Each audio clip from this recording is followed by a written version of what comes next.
श्री सीतारामचंद्र भगवान की जय। श्री हनुमान जी महाराज की जय। भगवान श्री राम से भेंट। हनुमान जी महाराज का भगवान श्री राम से भेंट।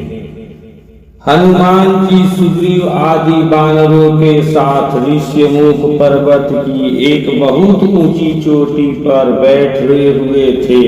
उसी समय भगवान श्री रामचंद्र जी सीता जी की खोज करते हुए लक्ष्मण जी के साथ ऋष्यमुख पर्वत के पास पहुँचे। ऊंची चोटी पर से वानरों के राजा सुग्रीव ने उन लोगों को देखा। उसने सोचा कि ये बाली के भेजे हुए दो योद्धा हैं जो मुझे मारने के लिए हाथ में धनुष बाण लिए चले आ रहे हैं। दूर से देखने पर ये दोनों बहुत बलवान जान पड़ते हैं। डर से घबराकर उसने हनुमान जी से कहा, हनुमान वह देखो, दो बहुत ही बलवान मनुष्य हाथ में धनुष बाण लिए इधर ही बढ़े चले आ रहे हैं। लगता है इन्हें बाली ने मुझे मारने के लिए भेजा है। ये मुझे ही चारों ओर खोज रहे हैं। तुम तुरंत तपस्वी ब्राह्मण का रूप बना लो और इन दोनों योद्धाओं के पास जाओ तथा यह पता लगाओ कि ये कौन हैं, यहाँ किस लिए घूम रहे हैं। अगर कोई भय की बात जान पड़े तो मुझे वहीं से संकेत इशारा कर देना। मैं तुरंत इस पर्वत को छोड़कर कहीं और भाग जाऊंगा। सुग्रीव को अत्यंत डरा हुआ और घबराया देखकर हनुमान जी तुरंत तपस्वी ब्राह्मण का रूप बनाकर भगवान श्री रामचंद्र और लक्ष्मण जी के पास जा पहुँचे। उन्होंने दोनों भाइयों को माथा झुकाकर प्रणाम करते हुए कहा, प्रभु आप लोग कौन हैं, कहाँ से आए हैं? यहाँ की धरती बड़ी ही कठोर है। आप लोगों के पैर बहुत ही कोमल हैं। किस कारण से आप यहाँ घूम रहे हैं? आप लोगों की सुंदरता देखकर तो ऐसा लगता है जैसे आप ब्रह्मा विष्णु महेश में से कोई हो या नर और नारायण नाम के प्रसिद्ध ऋषि हो। आप अपना परिचय देकर हमारा उपकार कीजिए। हनुमान जी की मन को अच्छी लगने वाली बातें सुनकर भगवान श्री राम चंद्र जी ने अपना और लक्ष्मण का परिचय देते हुए कहा कि राक्षसों ने सीता जी का हरण कर लिया है। हम उन्हें खोजते हुए चारों ओर घूम रहे हैं। हे ब्राह्मण देव, मेरा नाम राम तथा मेरे भाई का नाम लक्ष्मण है। हम अयोध्या नरेश महाराज दशरथ के पुत्र हैं। अब आप अपना परिचय दीजिए। भगवान श्री रामचंद्र जी की बातें सुनकर हनुमान जी ने जान लिया कि ये स्वयं भगवान ही हैं। बस वे तुरंत ही उनके चरणों पर गिर पड़े। राम ने उठाकर उन्हें गले से लगा लिया। हनुमान जी ने कहा, प्रभु आप तो सारे संसार के स्वामी हैं, मुझसे मेरा परिचय क्या पूछते हैं? आपके चरणों की सेवा करने के लिए ही मेरा जन्म हुआ है। अब मुझे अपने परम पवित्र चरणों में जगह दीजिए।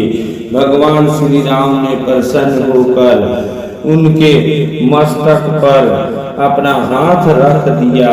हनुमान जी ने उत्साह और प्रसन्नता से भरकर दोनों भाइयों को उठाकर कंधे पर बैठा लिया।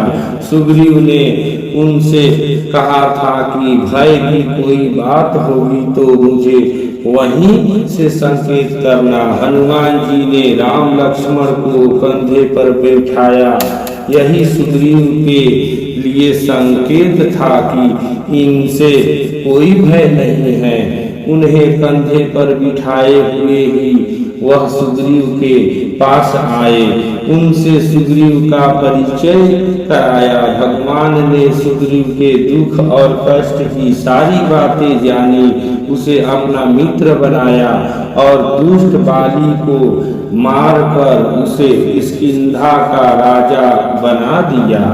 इस प्रकार हनुमान जी की सहायता से सुग्रीव का सारा दुख दूर हो गया। बोलो श्री रामचंद्र भगवान की जय। हनुमान जी महाराज की जय। सीता रामचंद्र भगवान की जय। हनुमान जी महाराज की जय। भगवान श्री राम द्वारा मुद्रिका प्रदान। बानरों के राजा सुग्रीव की आज्ञा पाकर सारे बानर और भालू अलग अलग दिशाओं में सीता जी का पता लगाने के लिए चल पड़े। सुग्रीव ने अंगद, नल, नील, जामवंत और हनुमान जी को दक्षिण दिशा में जाकर सीता जी की खोज करने के लिए कहा। प्रस्थान करती हुई इस टोली के सबसे अंत में हनुमान जी ने आकर भगवान के चरणों पर अपना मस्तक रखकर जाने की आज्ञा मांगी। भगवान ने प्रेम से गदगद होकर उनको उठाकर अपने हृदय से लगा लिया। उन्होंने हनुमान जी के मस्तक पर अपना हाथ रखते हुए कहा, महावीर पवन पुत्र हनुमान, तुम्हारे बल, पराक्रमशील गुण, सदाचार और संयम की तुलना कर सकने वाला कोई नहीं है। तुम्हारा वेग अपने पिता पवन के ही समान है। तुम सभी प्रकार से सीता का पता लगाने में समर्थ हो। मुझे विश्वास है कि तुम अति शीघ्र ही उनका समाचार लेकर यहाँ लौटोगे। तुम मेरी एक बात ध्यान से सुनो, सीता ने तुम्हें कभी देखा नहीं है। तुम मेरे ही सेवक और दूत हो। सीता को यह विश्वास दिलाना आवश्यक है। इसके लिए मैं तुम्हें अपनी मुद्रिका अंगूठी देता हूँ। इस पर मेरा नाम लिखा हुआ है। सीता इसे भली भांति पहचानती है। इसे सीता को देकर मेरा सब संदेश उनसे कहना।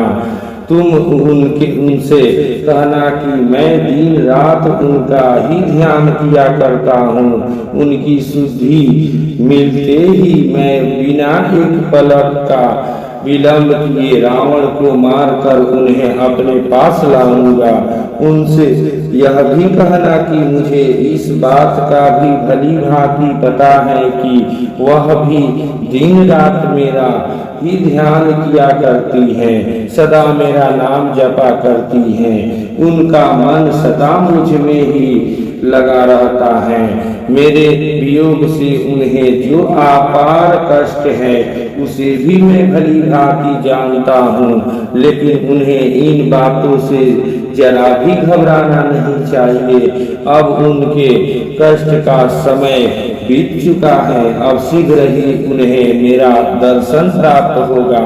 मेरे परम प्रिय हनुमान, इस प्रकार तुम सब तरह से सीता को सांत्वना देकर आश्वस्त करना। भगवान श्री रामचंद्र जी की ये बातें सुनकर हनुमान जी उनके प्रेम में मग्न होकर आंसू बहाने लगे। उन्होंने मन में विचार किया कि आज मेरा जीवन धन्य हो गया। भगवान श्री रामचंद्र जी सारे संसार के स्वामी हैं। आज इन्होंने अपने मुख से मेरी भक्ति की सराहना और प्रशंसा की है। मुझसे अधिक भाग्यशाली और कौन हो सकता है। मन में इस प्रकार का विचार करते हुए उन्होंने प्रभु श्री रामचंद्र जी द्वारा दी गई वह मुद्रिका लेकर अपने मस्तक से लगा लिया। भगवान श्री रामचंद्र जी ने पुनः उन्हें हृदय से लगाते हुए कहा, वायुपुत्र महावीर हनुमान, मैं तुम्हें आशीर्वाद देता हूँ कि तुम सभी प्रकार की विघ्न बाधाओं को पार करते हुए सीता का पता लगाकर शीघ्र ही मेरे पास लौट कर आओगे। सभी प्रकार से तुम्हारा कल्याण हो।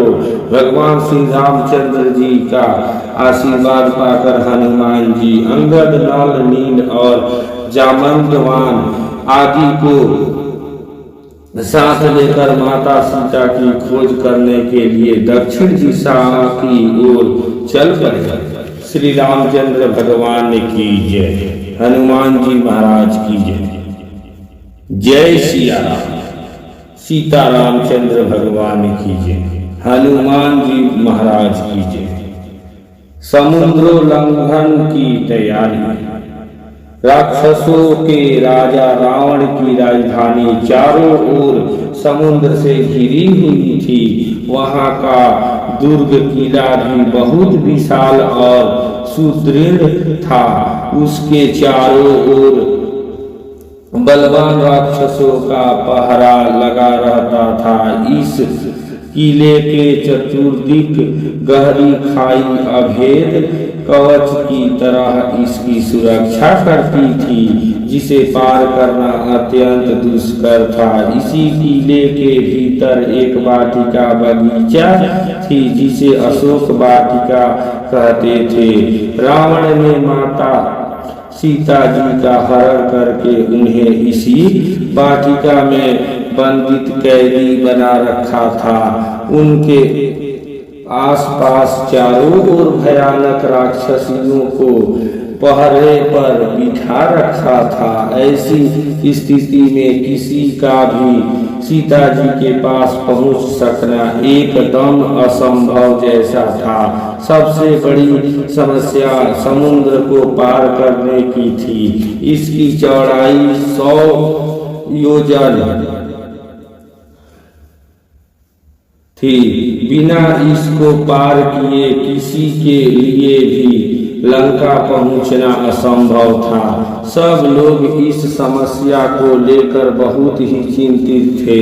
अंगद ने सभी मुख्य सेनापतियों से समुद्र पार करने के विषय में अपनी अपनी शक्ति और बल का परिचय देने को कहा। अंगद की बातें सुनकर वानर वीर गज ने कहा, मैं 10 योजन की छलांग लगा सकता हूँ।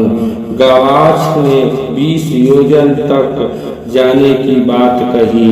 शरभ ने अपनी क्षमता 30 योजन तक बताई। वानर श्रेष्ठ ऋषभ ने कहा, मैं 40 योजन की छलांग लगा सकता हूँ। गंधमादन नामक परम तेजस्वी वानर ने एक छलांग में 50 योजन तक चले जाने की बात बताई। मैंदा ने बताया कि वह एक छलांग में 60 योजन तक जा सकते हैं। परम बलशाली वानर राज द्विविद ने कहा, मैं एक छलांग में 70 योजन की दूरी पार कर सकता हूँ। वानर श्रेष्ठ सुषेण ने एक छलांग में 80 योजन लांघ जाने की बात कही। सबकी बातें सुनकर भालुओं के सेनापति जाम्बवान ने कहा, अब मैं बहुत बूढ़ा हो चला हूँ। मुझ में पहले जैसा बल नहीं रह गया है, लेकिन मैं एक छलांग में 90 योजन तक चला जाऊंगा, इसमें कोई संदेह नहीं है। अंगद ने कहा, मैं एक छलांग में 100 योजन चौड़े समुद्र को पार कर जाऊंगा, लेकिन लौटते समय भी मुझ में इतनी ही शक्ति रह पाएगी। इस बात को लेकर मेरे मन में संदेह है। अंगद की बातें सुनकर जाम्बवान ने कहा, बाली पुत्र अंगद, तुम युवराज और सबके स्वामी हो, तुम्हें किसी प्रकार भी कहीं भेजा नहीं जा सकता। अंत में वृद्ध जाम्बवान ने हनुमान जी को देखा। वह उस समय चुपचाप एक किनारे शांत बैठे हुए थे। जाम्बवान ने कहा, वीरवर हनुमान, तुम इस तरह चुप्पी साधक कर क्यों बैठे हो? तुम पवन देवता के पुत्र हो, उन्हीं के समान बलवान हो। तुम बल बुद्धि विवेकशील में सर्वश्रेष्ठ हो।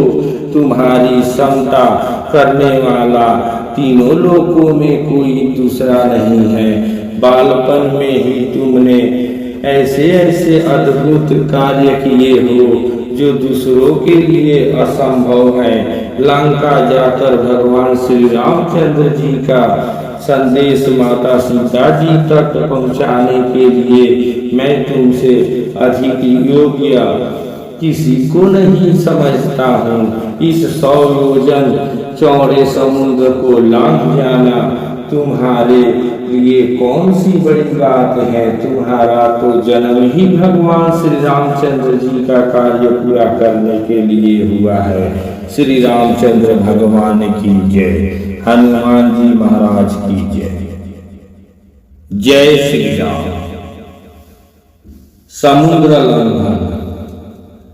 जाम्बवान के वचन सुनकर श्री हनुमान जी परम प्रसन्न हुए और उन्होंने मानो समस्त ब्रह्मांड को कंपायमान करते हुए सिंहनाद किया।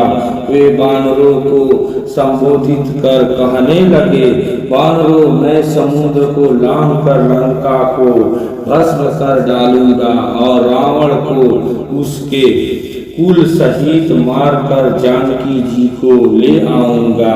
यदि कहो तो रावण के गले में रस्सी डालकर और लंका को त्रिकुट पर्वत सहित उखाड़ कर भगवान श्री राम के चरणों में डाल दूं।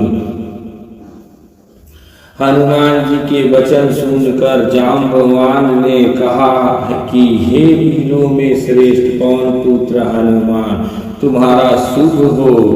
तुम केवल शुभ लक्षण जानकी जी को जीती जागती देखकर ही वापस लौट आओ। हे राम भक्त, तुम्हारा कल्याण हो। बड़े बूढ़े बानर शिरोमणियों के मुख से अपनी प्रशंसा सुनकर हनुमान जी ने अपनी पूंछ को बारंबार घुमाया और भगवान श्री राम के बल का स्मरण किया। हनुमान जी का रूप उस समय बड़ा ही उत्तम दिखाई पड़ रहा था। वे बानरों के बीच से उठकर खड़े हो गए। उनके संपूर्ण शरीर में रोमांच हो आया। उस अवस्था में हनुमान जी ने बड़े बूढ़े बानरों को प्रणाम करके इस प्रकार कहा, आकाश में विचरने वाले वायु देव का मैं पुत्र हूँ। उनकी शक्ति की कोई सीमा नहीं है। उनका औरस पुत्र होने के कारण मेरे अंदर भी उन्हीं की शक्ति है। अपनी भुजाओं के वेग से मैं समुद्र को विक्षुब्ध कर सकता हूँ। मुझे निश्चय जान पड़ता है कि मैं विदेह कुमारी जानकी का दर्शन करूंगा। अतः अब तुम लोग आनंद पूर्वक सारी चिंता छोड़कर खुशियां मनाओ। हनुमान जी की बातें सुनकर वानर सेनापति जाम्बवान को बड़ी प्रसन्नता हुई। वानरों का शोक जाता रहा। उन्होंने कहा कि हनुमान, ये सभी श्रेष्ठ वानर तुम्हारे कल्याण की कामना करते हैं। तुमने अपने बंधुओं का सारा शोक नष्ट कर दिया। ऋषियों के प्रसाद वृद्ध वानरों की अनुमति तथा भगवान श्री राम की कृपा से तुम इस महासागर को सहज ही पार कर जाओ। जब तक तुम लौट कर यहाँ आओगे तब तक हम तुम्हारी प्रतीक्षा में एक पैर से खड़े रहेंगे, क्योंकि हम सभी वानरों के प्राण इस समय तुम्हारे ही अधीन हैं। इसके बाद छलांग लगाने के लिए हनुमान जी महेंद्र पर्वत के शिखर पर पहुंच गए। उन्होंने मन ही मन छलांग लगाने की योजना बनाते हुए चित्त को एकाग्र कर श्री राम स्मरण किया। उन्होंने मस्तक और ग्रीवा को ऊंचा किया और बड़े ही वेग से शरीर को सिकोड़कर महेंद्र पर्वत के शिखर से छलांग लगा दी।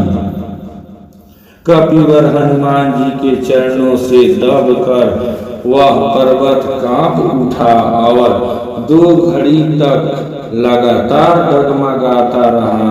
आकाश मार्ग से हनुमान जी ने वानरों से कहा कि वानरों, यदि मैं जनक नंदिनी सीता जी को नहीं देखूंगा तो इसी वेग से स्वर्ग में चला जाऊंगा।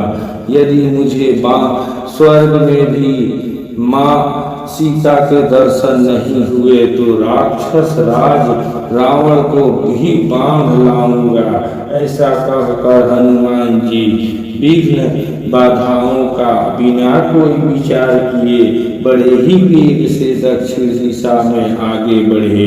हनुमान जी के वेग से टूटकर ऊपर उठे वृक्ष उनके पीछे एक मुहूर्त तक ऐसे चले जैसे राजा के पीछे राजा के सैनिक चलते हैं। जय श्री राम। श्री रामचंद्र भगवान की जय। हनुमान जी महाराज की जय। जय श्री राम।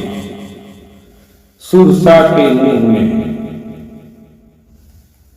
हनुमान जी को आकाश में बिना विश्राम किए लगातार उड़ते देखकर समुद्र ने सोचा कि ये प्रभु श्री रामचंद्र जी का कार्य पूरा करने के लिए जा रहे हैं। किसी प्रकार थोड़ी देर के लिए विश्राम दिलाकर इनकी थकान दूर करनी चाहिए। उसने अपने जल के भीतर रहने वाले मैनाक पर्वत से कहा, मैनाक, तुम थोड़ी देर के लिए ऊपर उठकर अपनी चोटी पर हनुमान को बिठाकर उनकी थकान दूर करो। समुद्र का आदेश पाकर मैनाक प्रसन्न होकर हनुमान जी को विश्राम देने के लिए तुरंत उनके पास आ पहुंचा।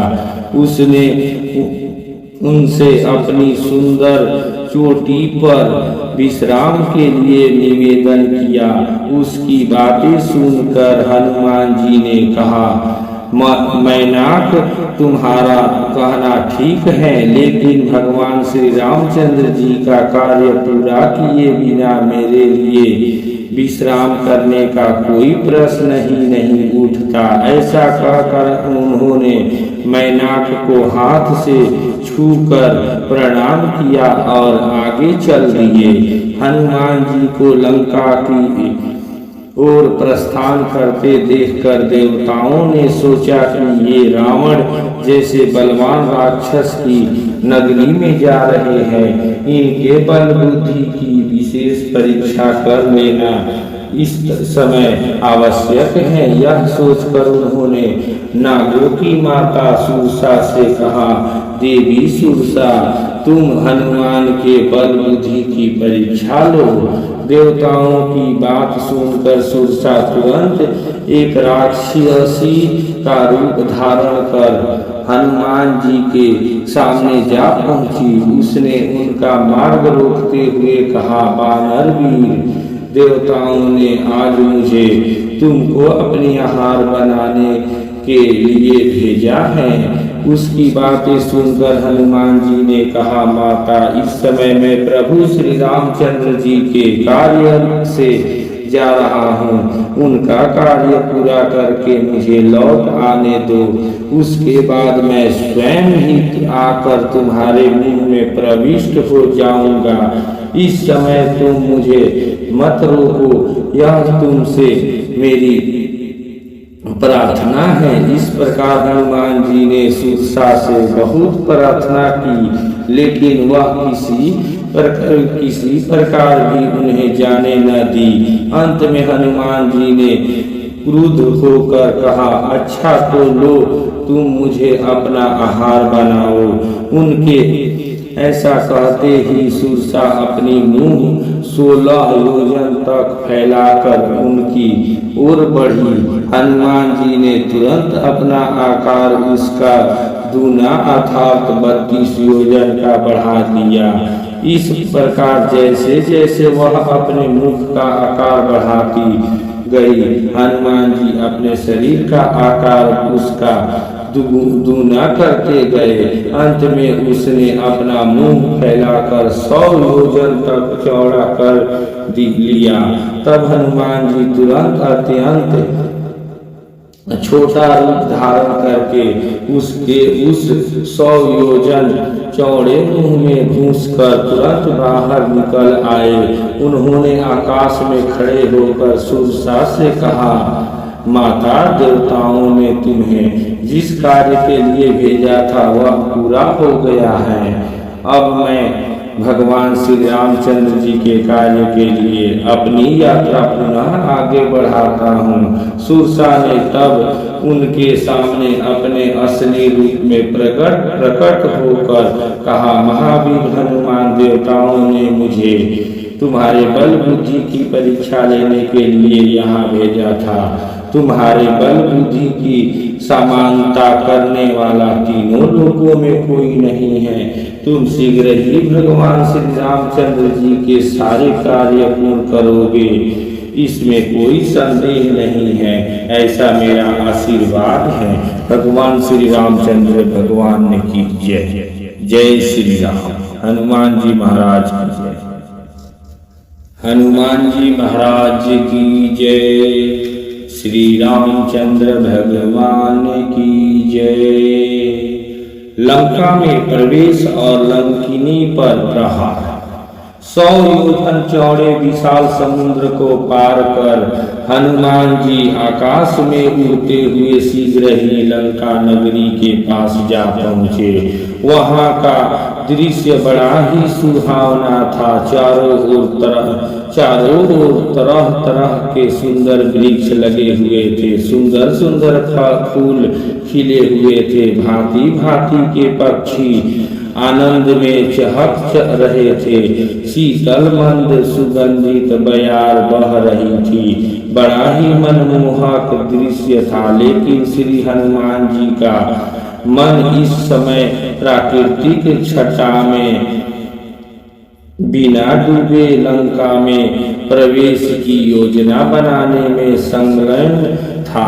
महावीर हनुमान जी ने सोचा कि माता सीता जी को रावण ने जिस स्थान में छुपा रखा है उसका पता तो मुझे लगाना ही है, साथ ही मुझे यहाँ के बारे में अन्य आवश्यक बातें भी जान लेनी चाहिए। मुझे यहाँ पूरी सेना के ठहरने लायक स्थान, जल, फल की सुविधा आदि का पता भी करना चाहिए।